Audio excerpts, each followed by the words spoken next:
Morning, everybody. Thank you so much for tuning into the radio stations and the program this morning. Going to meet a brand new guy here on the show today, Lee Henson. Thank Lee, you. how are you? I'm good. Glad to be here. Good. How are you? I'm doing fine. Got a little contact and introduction to Lee some months ago. He's the director of Camp Caudle up in Hector, Arkansas, a nonprofit Christian summer youth camp. And I thought, well, golly, here we are in March and April already. Let's get kids thinking about coming up to the summer camp. Yeah, that's exactly right. It sneaks up on you every year.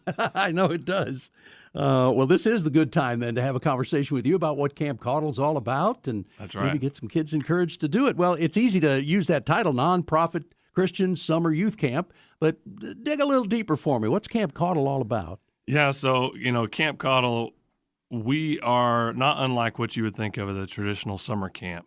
We have programs for the 8 to 10 weeks in the summer for kids from not only Arkansas but our region, from Oklahoma.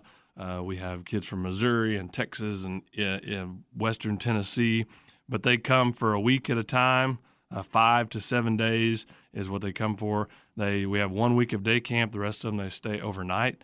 And so it's not unlike what you wouldn't imagine. You load the suitcase up, your fitted twin sheet or sleeping bag, your insect repellent, and your flashlight, and you come and you stay for a week of camp.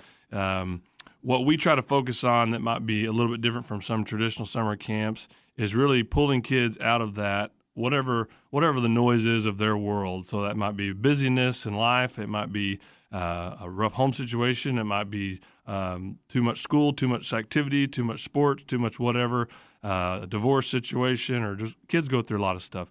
And so we try to focus on just pulling them out and really giving them a time to connect with friends, relax, enjoy themselves, and be a kid. So that's a lot of what we focus on that might be different than some traditional camps. It's a terrific mission. Isn't it a funny thing how if a kid's at home during everything except summer, and between them and their parents, they got 3 things scheduled every single weekday besides school and that's right. home and work. It's a crazy time. It's hard to keep up with everything.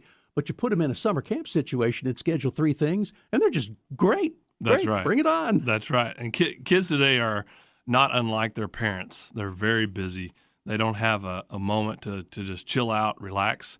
And when they do, it's usually filled with video games, computers, cell phones, and those things aren't inherently evil, but we just need a mental break. Yeah.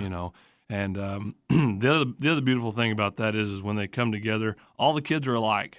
We could talk about bad kids or good kids, but when you get a 10, 11, 12, 15-year-old out there at camp, we all are sweating.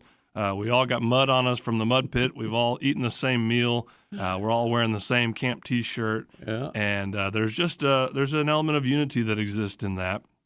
And it's an extreme blessing for those kids just to get to be normal, whether they're rich or poor or in between. They just get to be a kid and have a good time. Well, if you got a chance, you ought to look at the website. It's Camp Caudle, Caudle, campcaudle.org. And if you take a look, you'll see all kinds of photographs of some beautiful-looking old stone buildings. Tell me the story behind those. Yeah, they are beautiful, and they were built in 1936. There was about around 19 buildings that were constructed in 1936, and they were part of the WPA, so the Works Progress Administration. And so that was during a time in our country where obviously people needed jobs. Men needed to find work to support their families. What was unique about the WPA was that it wasn't the CCC. So the CCC, Civilian Conservation Corps, was designed for young men up to 25 years old who would go, and it was more of a military-style barrack. Yeah. And there were several of those, not around Arkansas, but around the country. And they would go and they would wear the uniform and they would play the bugle and stand around the flag and do that sort of thing. And they built a lot of our region's bridges and parks and things like that. The WPA, to my understanding, was more for a little bit older generation, had several artisans in there, craftsmen, and these men would have been more local men. They might have even stayed in their homes, and they would have traveled there, and they would build these structures. In our case, they built Camp Caudle. Wow. Like I said, there were 19 buildings. There was a mess hall, as you might imagine. There was a chapel building or a meeting building for them. It was used not from then on as for a lot of civic groups, so Boy Scouts, Girl Scouts, Kiwanis, things like that. So when the camp was kind of rediscovered, early 90s, you would see Indian names above the buildings. So troops or things like that, Boy Scout troops would come out there. And I always thought it was funny, and the cabins were designed in circles of 5. So 5 cabins to a circle. And there were 3 circles, so 15 cabins. And there was 1 cabin with a chimney. The other cabins didn't have chimneys. And so we've always surmised that meant that the scout leader got to stay in the one with the heat, and the other boys had to sleep in the cold cabins. Right, depend on a wool blanket. Yeah, that's right. And again, Scoutmaster had himself a nice, warm little place. Apparently so. Apparently so. I think you probably hit the nail on the head there. That's the way I would have done it. I'm thinking. Well, are the kids gathered together in similar age groups? I know you said they come from all kinds of backgrounds, but are they age grouped? Yeah, certainly. So when they come together, we put the kids in cabins according to grade, typically, and they get to request their friends, as you might imagine. So when they come to camp, as always, if they didn't come with a friend, they develop a friendship very quickly, and They sometimes request a friend or two, but camp is where friends are made, and so they'll come together and they'll stay in cabins. Our new cabins we've recently built hold 16 campers. The old rock cabins, they held 6 with 2 counselors, so they're much smaller. Yeah. So they'll be organized according to grade, and they'll have 2 counselors in there with them, and those counselors can be either our trained staff as well as a volunteer adult that's with them. And you're always kind of looking for help there, aren't you? Looking for guides. Man. Yeah. We call them guides, in fact. Yeah. And so the concept there, as you related to earlier or mentioned earlier, alluded to is the word I'm going with. Our mission is to guide young people on the adventure of living for Christ. So we put that in there about adventure. We'll get to that probably in a minute. But the concept of a guide is, these college-age students, as we're looking for, that's the guides typically that we're reaching out to. We do get some older, believe it or not, some brave middle-aged folks that want to come sweat with the youngsters. But yeah, we're looking for help all the time. We reach out to several universities, and it's just a great experience for these young people to get to sort of pour into that next generation. Arkansas Tech can't be too far from you. No, we get a lot from Arkansas Tech. Yeah, they're a great resource, particularly from the campus ministries there. It's just a great opportunity for them. It's like a mission trip, really, for those kids. Yeah. They can come and they can volunteer for a week, which is a great thing. And they don't have to raise a lot of money like you typically do with a mission trip. Right. They don't have to get on an airplane and leave the country, which is trepidatious for many people. But also, we get several that stay the whole summer. And because of the wide array, as you might imagine, of needs you have at a summer camp, we have people help in the kitchen. We have people mowing and weed eating. We have people that are doing Bible studies and teaching classes. And then we have people that we call adventure guides. And so they'll be our activity leaders. They're setting up games and hooting and hollering and jumping around and being crazy. And, you need that sort of invigorating youth to get the kids going. They're the muddiest of the muddy. They've got to be, yeah. Well, a question, you mentioned the kitchen, and I know you must have lots of return campers year to year, but for those who are just thinking about, man, this sounds fun, I'd love to do this, I know one of the questions they're going to have is, what's the food like? Delicious. All right. Yeah, it's delicious. So we really do work hard because of the wide array of kids that we have. We want for those kids who don't typically get a great meal at home, we want them to have a great meal while they're with us. We want them to feel as though what you and I might feel as reminder of when we went to grandma's house as kids, nice. that good home-cooked meal. And we want these kids to feel that. And the same thing to be true with kids who typically get great meals at home. We want them to just feel like it's a good meal. They sit down. And so we have a lot of kid foods, as you might imagine, which aren't always my favorites, your mac and cheeses and your hamburgers and corn dogs and things like that. But we'll do a pulled pork and fancy pizzas, and we'll do theme nights and things like that. Right. So we really try to make it an experience that the kids enjoy. It's part of the camp experience. Yeah, well, that's great. That's the perfect answer, too, because I guarantee you that answer didn't repel anybody from thinking about coming to camp. It attracted some people. Yeah, good. So that's good. CampCaudle.org is the website, and I really encourage you to go kind of surf around on that while Lee and I are talking. This is Lee Henson. He's the director of Camp Caudle, which is in Hector, or is it outside of Hector? It's just outside of Hector. We're technically in Scottsville, but no one knows where Scottsville is, so we'll go with Hector. Right. And it's a nonprofit Christian summer youth camp. When will the first session get going? June 3rd. Okay. Yeah, our day camp starts June 3rd. It's our, I would say, most popular. We fill up the fastest on it. It's really easy for parents to get engaged in that. It's harder for people down, across the state to take a part of our day camp. Right. But we do have immediately following a junior week session. So that's for kids who just finished second grade through those who have just finished sixth grade. And so the benefit of that is it's a shorter week. It's a 5-day week.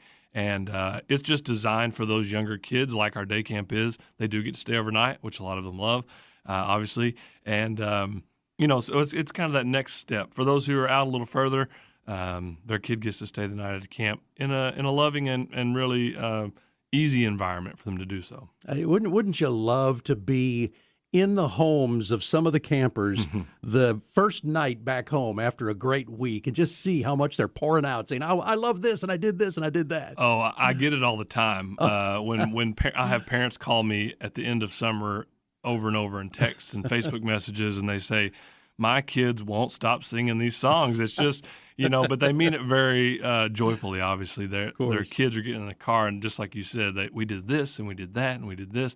And it's funny. I get parents say, my kids didn't want to leave. Hey, that's a glowing recommendation. Greatest right there. thumbs up you could ever That's get. Right. That's right. fantastic. And then they go home and crash.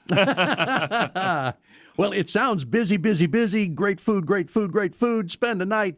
Are there ever any quiet times to kind of reflect on the beauty of the nature and stuff? One of our board members is an older gentleman in the Russellville area, and he and I were talking not too long back, and he was commenting how he interviewed, so to speak, or discussed, had a moment where he talked with a kid who came to our camp, and he said the thing that struck him the most. He said, "Well, what did you like about camp?" Mm-hmm. And he said, "I expected the young man to say, well, we played this game, or we did this activity, or we ate this food, or we jumped off the bluff, whatever it was that we did." And he said he was struck by the fact that the kid said, well, what I enjoyed the most was when we prayed.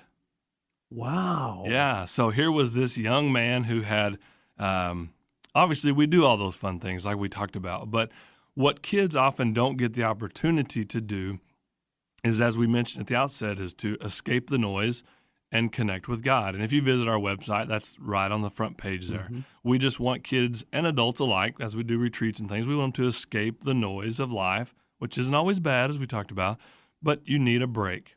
You need a break.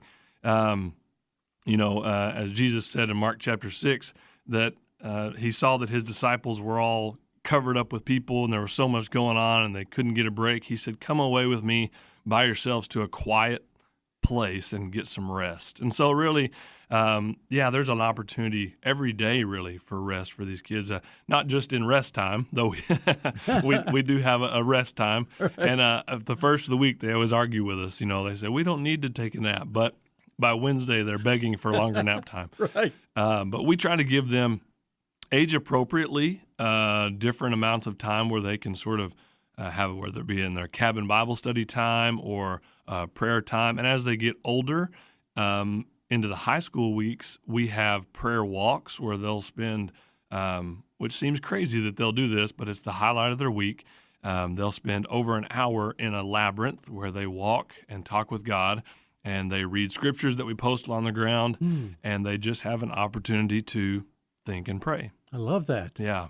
Wow. Yeah. When you're outdoors in an awe-inspiring environment, and it is the quietness of nature and maybe you've got one other person with you, there's nothing more inspiring than that, to let yourself get lost in thought and connecting with God. Yeah, and you'd be amazed how many kids come to us and they really, and living in the city, they, with all the street lights and things, they just don't get an opportunity to see stars. So they're oftentimes captivated by just the vastness that is the sky. Yeah. So it's in the simple things like that. Sure, just laying on your back in the grass looking up at the sky. That's right. Wow, hoping you don't get chiggers. Oh, that's probably going to happen. Yeah. At least stuff like that's why we have a nurse. At least that's right. That's exactly right. Well, I'm sure that it costs a lot of money to keep these things going, and you'd be thrilled if people were inspired to make a donation of some kind. Tell me how they might do that. Oh, I mean, simply, we have our website. People can go on and they can donate very easily at campcottle.org, as you've mentioned earlier. They can call and we can give them a tour of the camp, show them the land, show them photographs and videos and things that have gone on. They can see some of those videos on our website as well.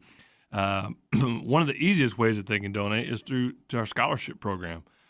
So while we have buildings and we have things that we raise money for as well, donating towards a scholarship for a kid is one of the easiest and most effective ways a person can donate. You see where your money goes right away. Yeah. You get obviously a great return on that because not only does that kid get to go, but obviously that money goes to the camp. And so we're able to continue to provide programming, excellent things for the kids. So a scholarship's a great way for people to donate. And they can do that, like I said, on our website at campcottle.org or by calling and scheduling a visit. We'd love to show them the camp. That's fantastic. Yeah, I bet that would be a fun thing for somebody to not only know where their money's going as a scholarship for a camper, but to see it too. Sure. And enjoy an afternoon, Sure. just kind of looking around at the grounds. Well, how long you been doing this, Lee? Well, I have worked now at Camp Cottle this is going on my 11th year. Great. Yeah, so I've been there. I started going to the camp back in 1992 was my first session to attend. I was a camper, obviously. Yeah. So been there. That was the first year that it began or restarted. As I said, it was built in 1936, but the camp had its resurgence in 1992 when it began as a nonprofit organization and a Christian youth camp. And I got to go to the first session of that. Cool. So I've been going there since then, but I've been working there for going on 11 years. If you look back to that very first year you went as a director or whatever the position was you held the very first time you were a part of the camp, have you gotten better at it? Have you seen things that made you change and get better? Well, I would say we've definitely gotten better as an organization. I think the older you get, the more you realize you don't know as much as you thought you did. Yeah. You get a little more humble as you get older, perhaps. And we've definitely perfected in some ways our programming, and you learn from other camps, you learn from your mistakes, and you learn from your successes. And we've had some great successes over recent years. We've seen hundreds and hundreds of kids come through our program, and each of those campers brings an element of themselves. Whether that's their struggles or their successes. And so of those hundreds of kids, some have come along in recent years and worked for us. Yep. Both in our summer, both as summer staff, or we've even had some full-time staff from that. That's great. And so if there's been, have we learned more? Have we gotten better? It's definitely been because of that. The Lord has really blessed us in providing us with great opportunities. We have amazing donors. We have great parents and grandparents that come out. And they volunteer in the kitchen, and they volunteer in as counselors or wherever the need may be. And that all those people coming along has really been what's caused us to learn so much and do so well. Well, it's such a great benefit for the kids, too, to have all the spectrum of life in Arkansas and the surrounding states be represented there. You could have a kid sharing a building for a week. He's from downtown North Little Rock and having some trouble in his life, and then there's a kid who's lives on a farm in Plummerville and leads a completely different life. But for a week, they're together, man, and they're buds. That's right. I always say we have we kind of categorize it in three groups. We have your middle class and upper middle class kids.